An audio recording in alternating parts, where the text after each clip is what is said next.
you. This next one is a murder ballad.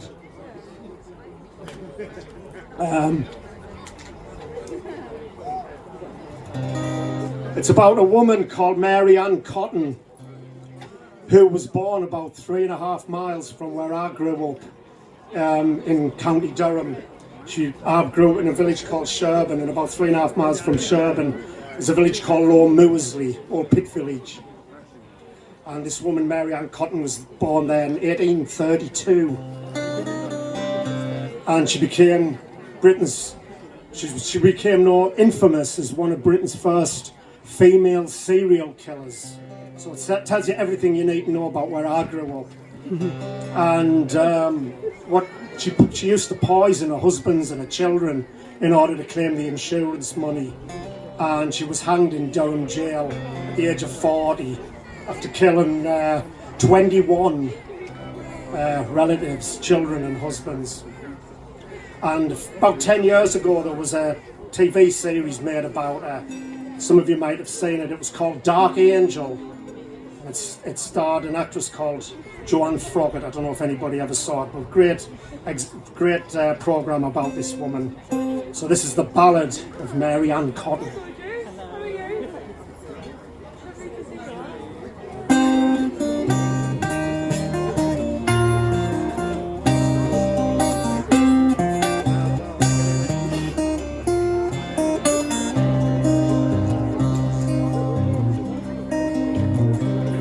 There's a man lying mangled in the shaft of a mine. Commonplace tragedy, ominous sign. There's an 8-year-old daughter damaged through grief on a tide from which she will find no relief. There's something stirring in the grey North Sea that blows an ill wind that seeps inwardly into the heart of one who has lost, but only she knows the depth of that cost. There's a cunning, seductive manipulator of men, weaving her webs again and again. A lion predator behind a dark veil, a fork-tongued snake with a poisonous tail. There's insurance money under the bed. There's a grave in which another husband lies dead. There's an angel of death, another child in its arms, as the temptress continues to peddle her charms. Now there's a tide of suspicion rolling around, the bodies exhumed from under the ground. Bands and husbands disturbed from their rest, as the temp spider is trapped and placed under arrest.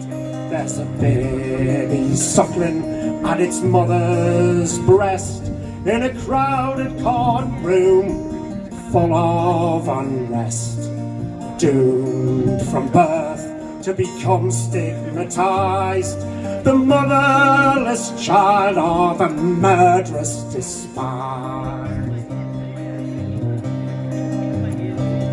There are letters being written from a cold prison cell, in deliberate strokes, self-pity to sell, in a petulant hand to apportion the blame on anyone else who does not bear her name. There's a Sunday school bell tolling the doom of one for whom she no longer has room, but is desperately placed her fate in God's hands. But God has forsaken the very ground where she stands. There are ministers praying as she bitterly weeps, as the claim of innocence she constantly keeps. There's a press gang waiting to write up their prose, eager to pounce like a murder of crows. There's a scaffold erected behind prison walls. There's a long final walk as destiny calls. There's an executioner with inhuman eyes as he calculatingly assesses his prize. Black is the widow, black is her eyes, black is the dress on the one doomed to die. Black is her hair, black is her heart, black is the night in which she must now depart.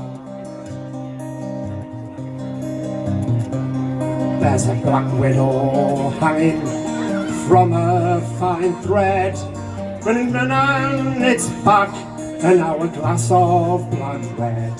There's a dark angel dangling from a short rope, twitching and choking on a day without hope. There's a vengeful God in the heavens above, meting out justice with anger and love. There's a 21 new stars born to shine as a red moon mourns a ruined bloodline.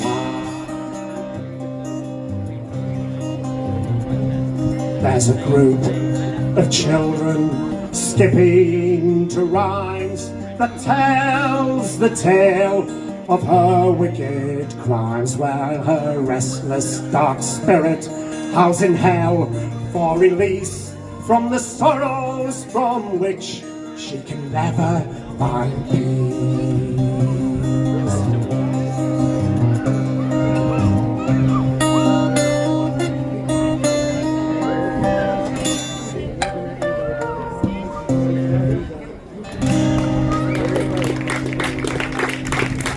Thank you very much.